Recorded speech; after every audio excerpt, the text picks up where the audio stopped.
परे परम पद कहा। उसी तरह जो ज्ञान और अज्ञान से जो परे है वो हमारी स्थिति है, वो हमारी स्थिति है।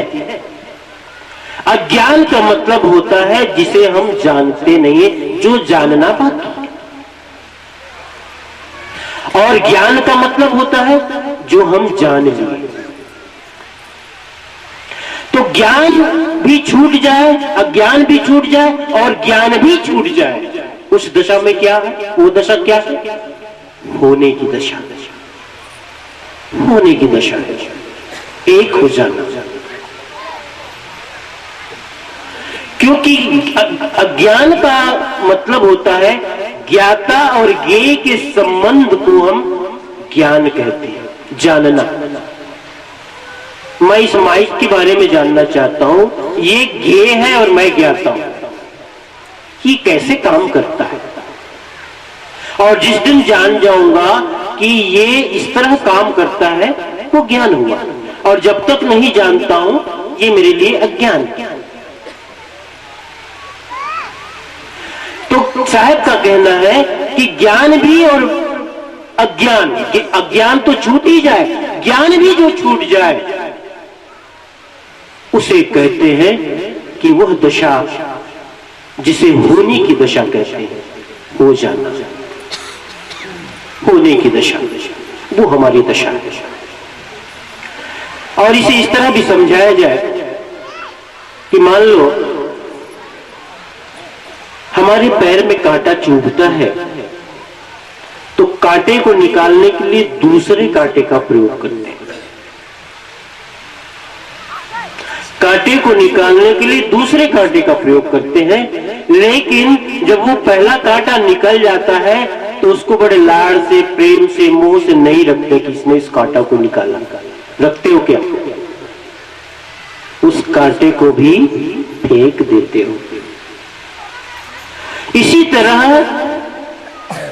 अज्ञान और ज्ञान दोनों को छोड़ देना पड़ेगा, तभी वह जो परम पद की प्राप्ति होती है, ये साहब कहते हैं। इस साहब का कहना क्या है? वह ज्ञान और अज्ञान से दोनों से परे, और उस स्थिति में वह स्थिति वस्तुतः भक्ति का है। जब कभी संगीत में भजन गाए जाते हैं तो आपने एक अनुभूति की होगी कि थोड़ी देर के लिए आप एकदम ध्यानस्थ हो जाते हो, मन विश्राम को चला जाता है। वो दशा होने की है, अनुभूति की है, जहां मैं का बोध नहीं रहता। और एक बात और भी बताऊं आपको, अज्ञान का संबंध तो वस्तु से होता है क्योंकि मैं उसे नहीं जानता, लेकिन ज्ञान का संबंध हमेशा मैं से होता है। अज्ञान है तो जिस वस्तु को हम नहीं जानते उसके बारे में हम अज्ञान है कि वो हमें जानकारी नहीं है। लेकिन जब ज्ञान प्राप्त हो जाता है तो मनुष्य को अहंकार पैदा हो जाता है कि मैं इसे जानता हूं, और वही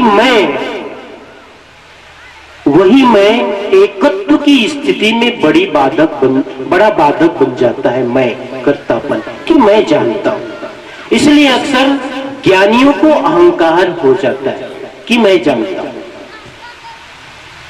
मैं इसकी जानकारी रखता हूं, मैं ये जानता हूं। लेकिन जब तक ज्ञान हमारे जीवन में आचरण में नहीं आता है, उसी को कहते हैं अनुभूति नहीं बनती है, तब तक वह ज्ञान का कोई मूल्य नहीं होता। तो सबसे पहले जरूरत क्या है कि ज्ञान को छोड़ करके हम भक्ति को उपलब्ध हुए। इसलिए भक्ति परम आवश्यक है।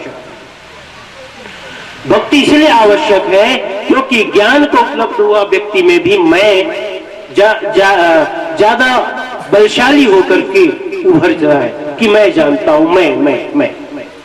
तो मैं को समाप्त करने के लिए भक्ति की जरूरत जीवन में पड़ती है।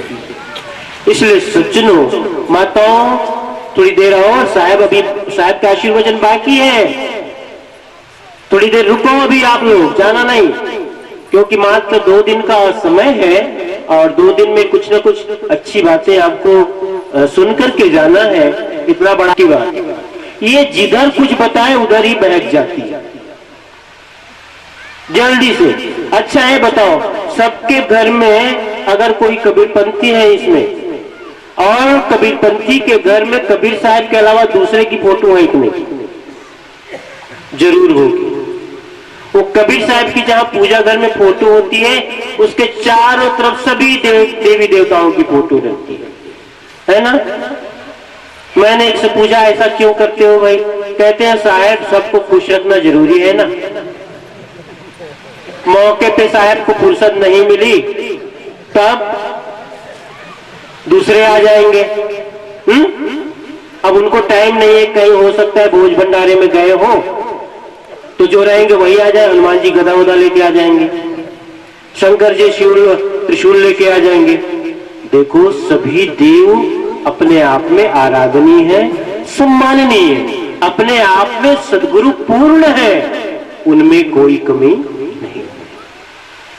हमारे भरोसे में कमी है, हम भरोसा नहीं करते, क्योंकि देवताओं के जो चित्र होते हैं बड़े सुंदर होते हैं, है ना? और हमारे साहब देवता जैसे लगते नहीं है। शायद यही कारण हो, क्योंकि किसी भी देवता है, मैंने देखा है देवताओं का जो भगवान है, भगवानों की दाढ़ी मूछ नहीं होती, साहब की दाढ़ी मूछ भी है साथ में। वो अपने जैसे लगता है आप लोगों को कि साहब तो हमारे जैसे, तो हमारे जैसे होने के कारण कुछ कमी महसूस होती है, इसलिए और देवताओं की फोटो रखते हो। मैं ये कहता हूं भाई, देखो इसमें सत्संगी भी आए होंगे जो दूसरे रामोपासक हो, शिव उपासक हो, मैं उनसे ये नहीं कह रहा हूं। मेरा कहना क्या है कि जो तुमने एक बार इष्ट चुन लिया, एक बार उसी के समर्पित होकर रहो, जो तुम्हारा है। यहां सभी सत्संगी आए होंगे। अगर हनुमान की पूजा करते हो तो हनुमान पे भरोसा रखो, शिव की उपासना करते हो तो शिव पे भरोसा रखो, लेकिन यदि तुम कबीर पंथी हो तो मात्र सदगुरु पे भरोसा रखो, सिर्फ साहेब पे भरोसा रखो, ये मैं कहना चाहता हूं। इसलिए जो तुम्हारा पूजा घर है उसमें और भी देवी देवताओं की मत रखो। हाँ, तुम्हारे डाइनिंग रूम है, ड्राइंग रूम है, सभी सजा के रखो, लेकिन जहां तुम थोड़ी देर बैठते हो, अर्चना करते हो, पूजा करते हो, धूप बत्ती दिखाते हो, अगरबत्ती दिखाते हो, वहां तो कम से कम सिर्फ साहब करो, क्योंकि पति तो एक ही होना चाहिए ना। गलत बोल रहा हूं? पति तो एक ही हो ना, तभी तो हम पतिव्रता कहलाएंगे। और साहब के तो सब, हम सब जो सत्पुरुष है, कहते हैं जो परमात्मा है, उसके आत्मा और परमात्मा, परमात्मा सबका। तो ये क्या कर रहे हो तुम? रुक जाओ, तुम नहीं जा सकती वहां, क्योंकि तुम नारी हो, तुम स्त्री हो, तुम दर्शन नहीं कर सकती, तो तुम कहां से दूसरे पुरुष आ गए? तो परमात्मा के, इसलिए स्त्रियां अपने आप, स्त्रियों के भिन्नता नहीं है, वहां आपके अंदर भी और हमारे अंदर भी वही एकमात्र पुरुष निवास करता है। मिट जाता है, पूर्णतः मिट जाता है, वहां भक्ति काम करती है, ज्ञान काम नहीं करता। एक बार कभी हम बहुत छोटे थे तो शास्त्री साहब बैठे हमारे बगल में, बड़े महापुरुष, नाव चला रहा था, तो नाव वाले से पंडित कहता है, अरे तुम साहित्य जानता है? कहे साहित्य क्या होता है?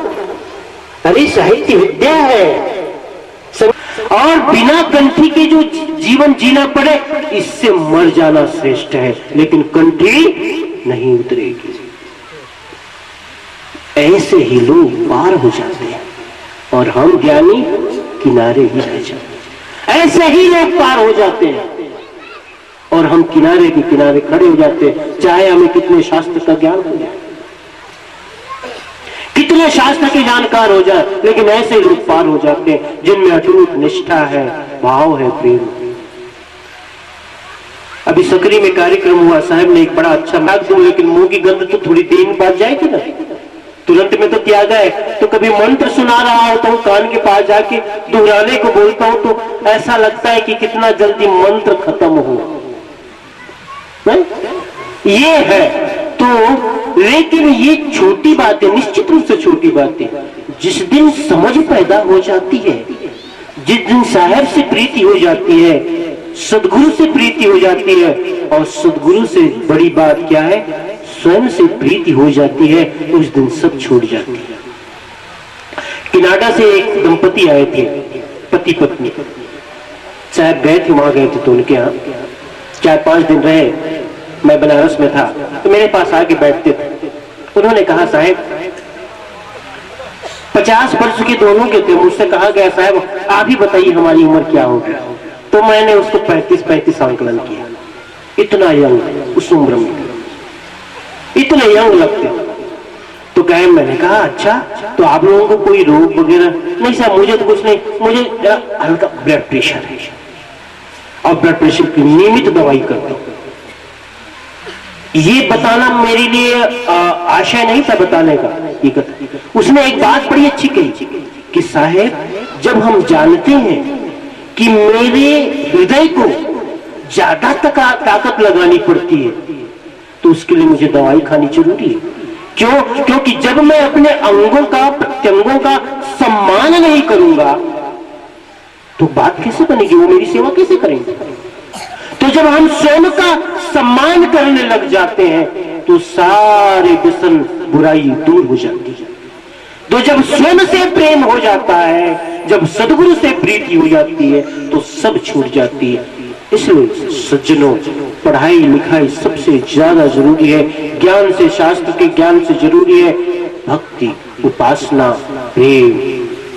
प्रेम रखो, एक निष्ठ प्रेम, सदगुरु से एक निष्ठ प्रेम होना चाहिए। सिर्फ एक के प्रति भाव और एक निष्ठता जरूरी है। और ऐसा हम भरोसा रखते हैं तो ठीक है। सब पर भरोसा रखने में बात कभी कभी बिगड़ जाती है, कोई नहीं आ पाता है। साहब ने कहा ना कि मार्ग, एक ही मार्ग का अनुसरण करें। जो चारों तरफ जाता है वो कहीं पहुंचता नहीं। जो बहुत अपने बिजनेस को बदलता रहता है वो उसको सफलता नहीं मिलती। एक ही बिजनेस को, एक ही दुकान में बैठा रहता है तो कभी समय आता है कि दुकान बढ़िया चलने लगती है, लेकिन बार बार 2 साल 4 साल में दुकान में बदलता रहे तो बिजनेस में सफल नहीं होता। ऐसे ही हमें एक ही मार्ग का अनुसरण करना है, एक ही सदगुरु का अनुयायी बनना है, हमें इसमें अटल रहना। इन्हीं शब्दों के साथ मैं अपने वाणी को विराम देता हूं। कल अंतिम दिन है और कल मात्र एक सत्र का, सत्संग का समय है। आप सभी से निवेदन है, जो यहाँ मेहमान के रूप में आए हैं, जो आसपास के गांव से आए हैं, बिल्कुल समय से आप पधारना और सत्संग प्रारंभ हो जाएगा। ऐसा मत समझा करो साहब लोग भी देर से करते हैं, चलो ना हम भी देर से पहुंचे, ऐसा नहीं। बिल्कुल समय से प्रारंभ होगा। कल 10 बजे से सत्संग प्रारंभ हो जाएगा, क्योंकि उसके बाद एक बड़ा कार्यक्रम है चौका आरती का, जिस आरती में 101 ज्योति प्रकाशित की जाएगी। 101 ज्योति, तो 101 ज्योति प्रकाशित होगी। उसकी तैयारी भी, उसके सजाने में भी, तो इसके लिए हमें, हमारे पास समय ज्यादा रहे तो समय से कार्यक्रम संपन्न हो जाए, तो आप समय से आए। इसी निवेदन के साथ बोलिए सदगुरु कबीर साहेब की, पंछी हजूर साहेब की, सभी संत महापुरुषों की जय।